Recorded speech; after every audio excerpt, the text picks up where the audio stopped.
Fala galera, aqui eu vou comentar um pouco sobre o que hoje nas redes sociais e na internet e nos jornais tem anunciado, né, a grande ameaça da greve nacional dos recenseadores do IBGE pelo Brasil todo. Isso é nacional, não é algo isolado, mas é algo nacional, tá? Então tomou uma proporção que já era previsto, né?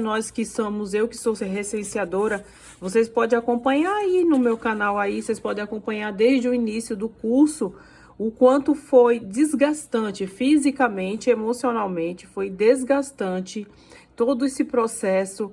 Eu acompanhei os meus companheiros de trabalho, recenseadores, desistindo pelo caminho. Já vi recenseadores lá no curso sem ter dinheiro, sem ter condições de fazer uma alimentação durante o curso.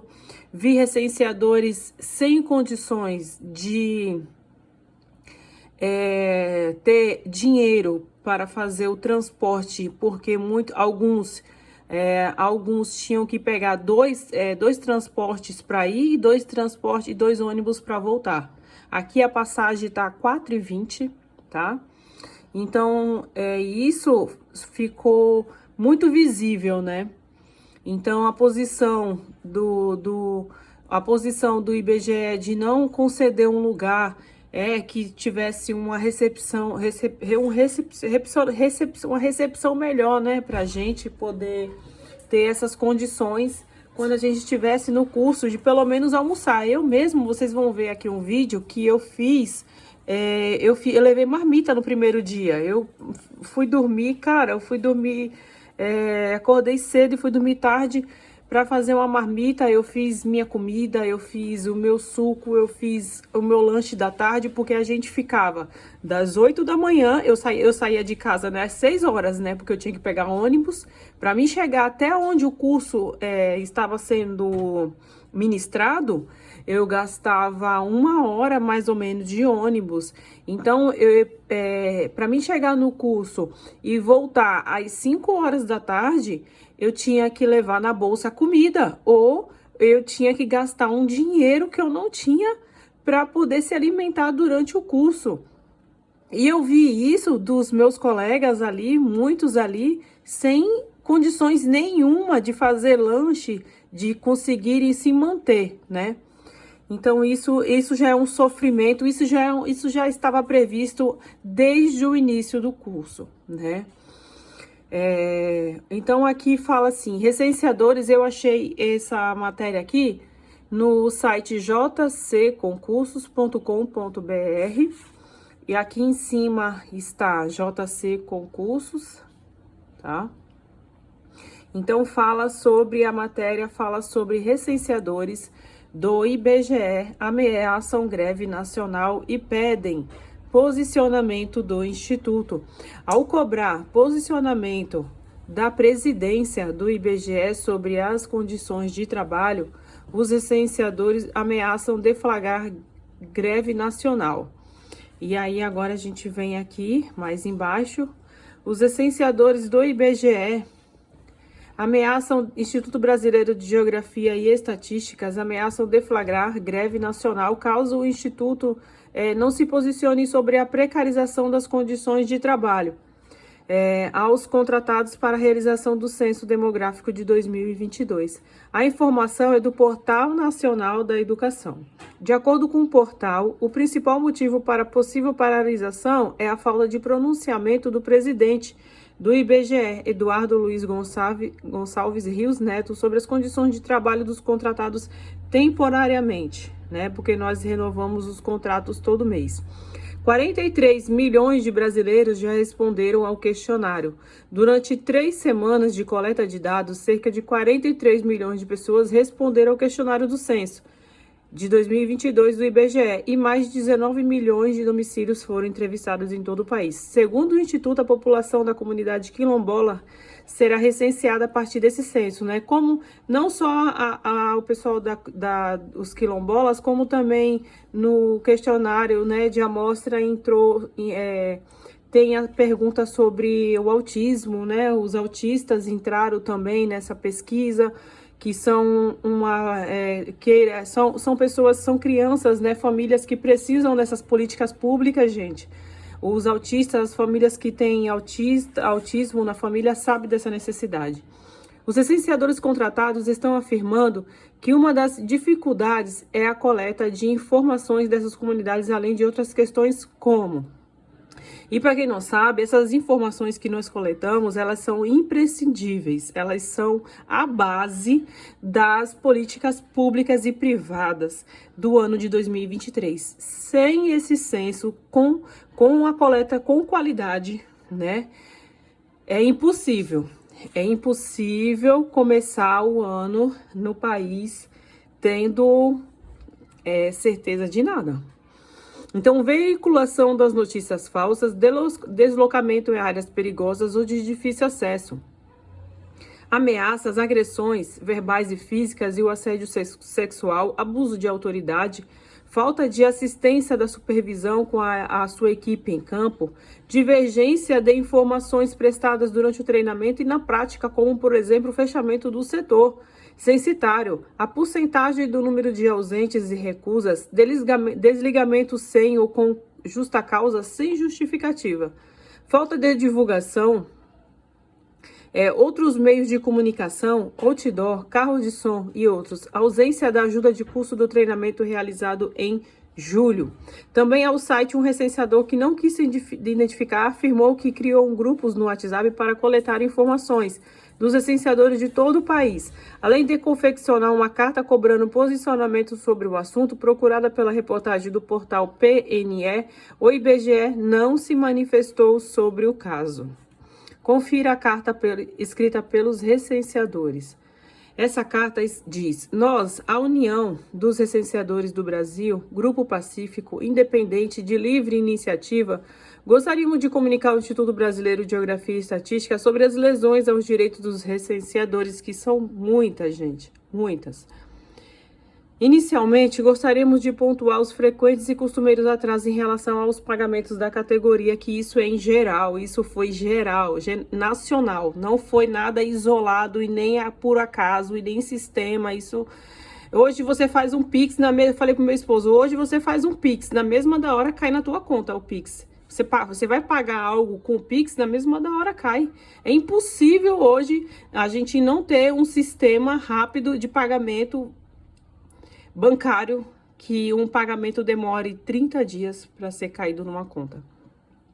Diversos recenseadores têm nos relatado que não receberam ajuda de custo relacionada ao treinamento, tampouco ajuda de custo relacionada ao deslocamento para executar o recenseamento. Essa falta de regularidade nos pagamentos está comprometendo a execução do serviço, lógico, onde uma grande parcela da categoria necessita deslocar-se através do transporte coletivo local ou regional, como eu falei aqui no início. Não obstante, as desencontradas informações têm gerado insegurança e ansiedade para toda a categoria, tratando-se de repercussão geral. Chegou ao conhecimento dos licenciadores que só poderíamos encerrar o trabalho no setor censitário se tivermos aplicado os questionários a 95% de todo o setor. Eu mesmo sou prova disso. A categoria é unânime em solicitar a reconsideração desse critério, sim, tendo em vista que a informação não nos foi passada em treinamento e também não consta no manual do recenseador. Muita coisa veio após a gente estar no campo, tá? Por isso que você pode ver muitos vídeos de alguns recenseadores falando sobre as supervisões, né? A gente tendo que ter supervisões durante o setor. Somos remunerados por produção, logo nosso interesse seria fazer 110% do setor, com certeza, censitário. Paradoxalmente, nos debatemos com diversas situações, onde o cidadão é taxativo em afirmar que não vai prestar as informações ao IBGE, não nos dando outra escolha. Sim, é verdade, mas nós ficamos contra a parede. porque o nosso posto de coleta nos cobra e a gente vai para a rua e a situação é outra. E depois da lei obrigatória da multa, é como se a gente fosse o canal para que os moradores pudessem, sabe, malhar Judas. Outro sim, gostaríamos que Vossa Senhoria analisasse a concessão de um valor de ajuda de custo que seja superior ao transporte coletivo. Exercemos atividade penosa, estamos expostos na rua onde muitas vezes temos a necessidade de comprar uma água ou fazer um lanche para postergarmos o trabalho de coleta. Sim, eu estava aqui próximo do meu setor, que eu já fechei ele, né? O meu setor está fechado. Eu tô aqui com o meu mapa. Eu já fiz um vídeo mostrando todo o meu setor.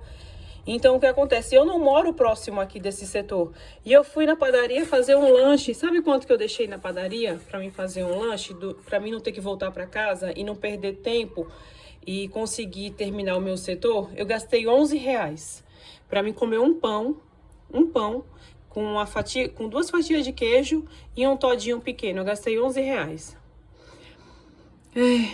Face ao exposto, fora que tudo leva de casa na bolsa, face ao exposto que temos orgulho em integrar uma das fundações mais respeitadas do país, verdade.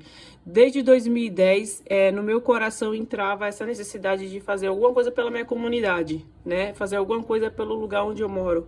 O censo é fundamental para alimentar a base de dados da administração pública, como eu falei aqui, e dessa forma os entes federativos poderão gerir os recursos públicos da melhor maneira possível. Verdade. Certo de sermos atendidos, gostaríamos de agradecer antecipadamente vossos esforços. Com informações do Portal Nacional da Educação. Aqui também eu também tem esse aqui, ó, FI Brasil, ó, fibrasil.com. Tá aqui, ó, FI Brasil. Também é um jornal que hoje eu achei essa reportagem aqui. Recenseadores enfrentam dificuldades no processo de coleta de dados do censo de 2022. Deslocamentos e atrasos no pagamento da ajuda de custo estão entre os principais problemas. Sim! Em 3 semanas de coleta de dados, aproximadamente 43 milhões de pessoas já responderam ao questionário. Sim, significa que a gente está trabalhando, eu estou trabalhando, diversos recenseadores estão trabalhando, estamos trabalhando, estamos na rua. A questão é,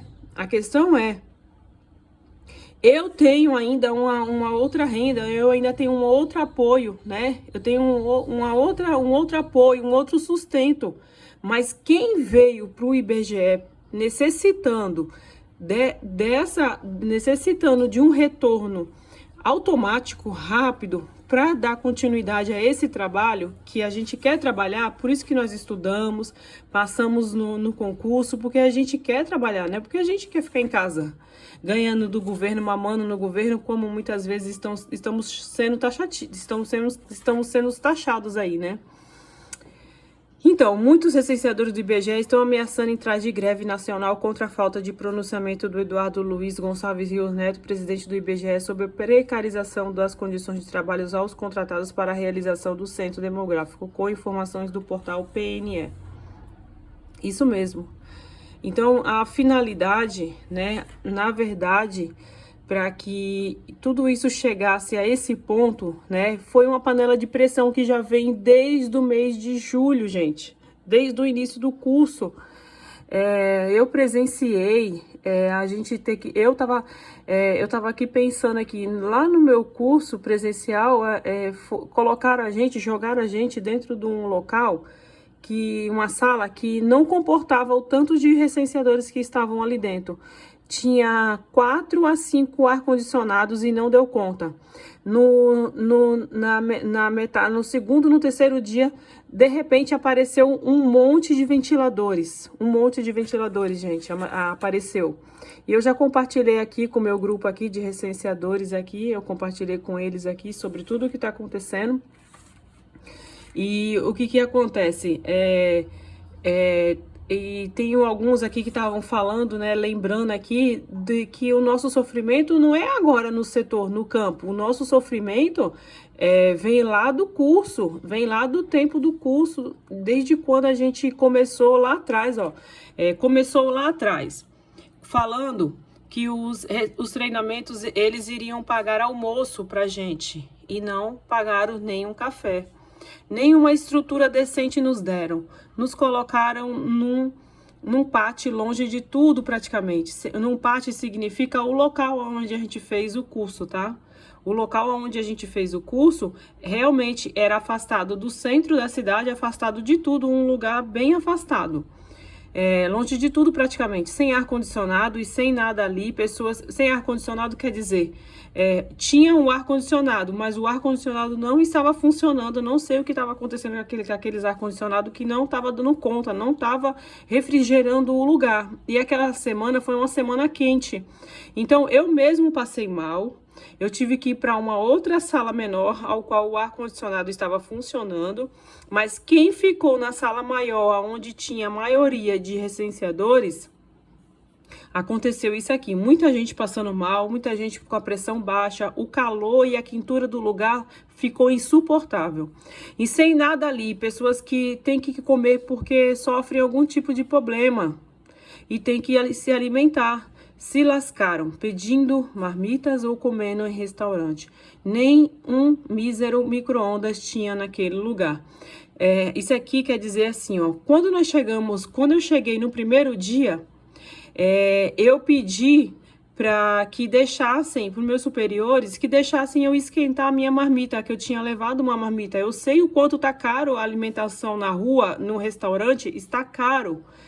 Então eu falei bem assim, eu vou fazer comida, eu fiz comida para a semana toda. E quando eu cheguei lá, tinham falado, só que assim, antes da gente começar o curso, a gente foi chamado para fazer, para ir levar os documentos nesse pátio aqui na cidade de Cubatão. A gente foi chamado antes, uma semana antes, para ir levar só os documentos, só para dizer que a gente queria o cargo de recenseador. Então, nesse dia, eu perguntei, pode esquentar, eu posso trazer marmita e esquentar aqui no micro-ondas? Tem, sim, tem um micro-ondas aqui, realmente tem um micro-ondas aqui, pode esquentar. Nunca uma resposta concreta, nunca a gente teve uma resposta concreta.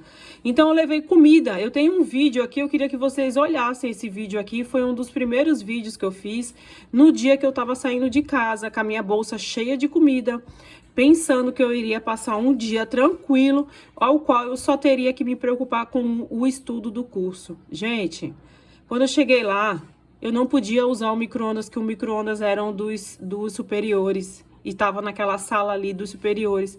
A água apareceu uma hora apareceu, uma hora não tinha água pra gente beber. E o pátio é um lugar onde os trabalhadores só vão lá para fazer entrevista de trabalho, e não tem nada assim, não tem nada exposto, água disponível, torneira, não tem. Apenas banheiro. Então, a gente ficou à mercê. Então, algumas pessoas que também pensaram como eu, em levar marmita e comer, o pessoal chegava, os trabalhadores chegavam e a gente só tinha um lugar, uma cadeira para sentar. A gente só tinha uma cadeira ali para sentar. E esperando passar o horário do almoço, teve gente que ficou ali com fome ali, porque as pessoas não tinham dinheiro para ir para casa, como eu já falei, porque teve pessoas que tinham que pagar R$4,20, duas passagens dá R$8,40, né? R$8,40 para ir, R$8,40 para voltar, R$16,80 o dia, só de passagem. Então, isso tem que voltar para casa para almoçar e voltar também não dava tempo, era 1 hora de almoço, né?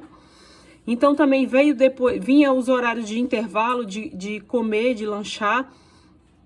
E a gente tinha que ficar ali, comendo em pé ali, pelos cantinhos. Porque é um lugar público, não tinha um lugar, uma cozinha, não tinha um lugar pra gente sentar e se alimentar, não havia isso, não houve isso. E o ar-condicionado aqui, realmente as pessoas passaram uma semana sofrendo dentro de uma sala ao qual não tinha capacidade de comportar aquelas pessoas que estavam ali. Os recenseadores estavam passando mal, tinha pessoas que não, tinha muita gente de idade, tinha muita senhora de idade, tem muita senhora de idade aqui no nosso meio, no treinamento. Cara, foi triste ver aquela situação, foi lamentável ver. E a água, teve o dia que eu precisei, eu levei água na minha bolsinha, mas eu pensei que ia ter água lá. E não teve água, não tinha água no dia de fazer o contrato. Cara, uma amiga minha chegou lá, a Julie, ela chegou lá com uma garrafa de 2 litros de água. Eu pedi a garrafa de água para ela, falei assim, Julie, me dá um pouco dessa água. Porque assim, perto do lugar, perto do pátio, não tem nada, não tem comércio, não tem nada. Não tem comércio, não tem lojinha, não tem nada. Aí eu falei bem assim, me dá um pouco de água da sua água. E ela falando, vai acabar a minha água. Então, ela tá aqui, ela é uma das que vai entregar esse mês agora, o setor dela, vai desistir. E aí eu fiquei pensando naquela situação, um copo de água, nós não tínhamos água para beber no dia que nós fomos fazer o contrato temporário, assinar o contrato. Fora que nesse dia eu passei o dia todo, então foram muitas idas e vindas que as pessoas tiveram. Nesse dia tem um colega aqui da gente aqui, que ele chegou lá e ele comentou, mas eu não tava lá fora, eu tava lá dentro. Ele comentou que tava sem o dinheiro da passagem. Cara, o cara foi embora de pé, sabe? Uma distância de quilômetros, assim, pra pessoa chegar na casa dele. Ele falou que iria a pé, porque ele não tinha o dinheiro que ele tinha lanchado, porque ninguém estava preparado para ir assinar um contrato e passar o dia todo esperando aquele contrato demorar tanto, né? E se voltasse no outro dia, teve gente que teve que voltar no outro dia, teve pessoas que tinha que pagar o atestado de saúde, de sanidade mental, que pediram atestado de saúde, sanidade mental. Então teve pessoas que teve gastos, houve um gasto, entendeu? Para se manter no início do curso do IBGE. Pra gente chegar agora, após entregarmos o nosso trabalho, após a gente se dedicar para esse trabalho, a gente não conseguiu uma posição legal, uma posição dos nossos superiores em relação a tudo isso que está acontecendo. Então é com muita tristeza que hoje eu venho finalizar esse vídeo e gostaria muito que assim a gente não virasse uma chacota brasileira, a gente não virasse uma chacota no nosso país. Porque estão brincando com sentimentos, estão brincando com pessoas que se dedicaram, que estudaram, que abdicaram de várias coisas. Eu já tive dias que deixei meus filhos aqui em casa, porque eu não tinha com quem deixar. Muitas mães solos deixaram seus filhos em casa, com a vizinha, com algum parente, para poder comparecer ao curso, e ainda continuo nessa situação. Eu mesmo estou nessa situação. Estava contando com a minha mãe, infelizmente ela conseguiu um emprego também, e eu fiquei à mercê dos vizinhos para saber se alguém queria me ajudar e ficar com meus filhos. Então, assim, principalmente nós mulheres, nós estamos passando, principalmente as mães solos, que estudaram e precisam desse trabalho para sustentar os filhos, trazer um pão de casa, para sustentar o pão dos filhos, o alimento, o leite dos filhos. Não está sendo fácil. Não está sendo fácil para ninguém, mas a gente tem que se sujeitar também a uma situação de escravidão. No ano que a gente está de 2022, é impossível.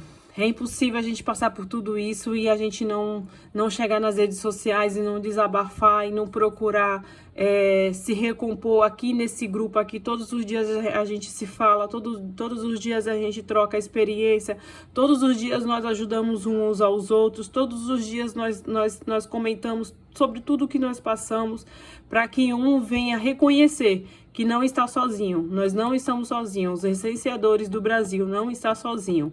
Então, há uma rede toda envolvida de muita fraternidade que nós venhamos permanecer e ficar firme, porque sem luta não teremos conquista, tá bom?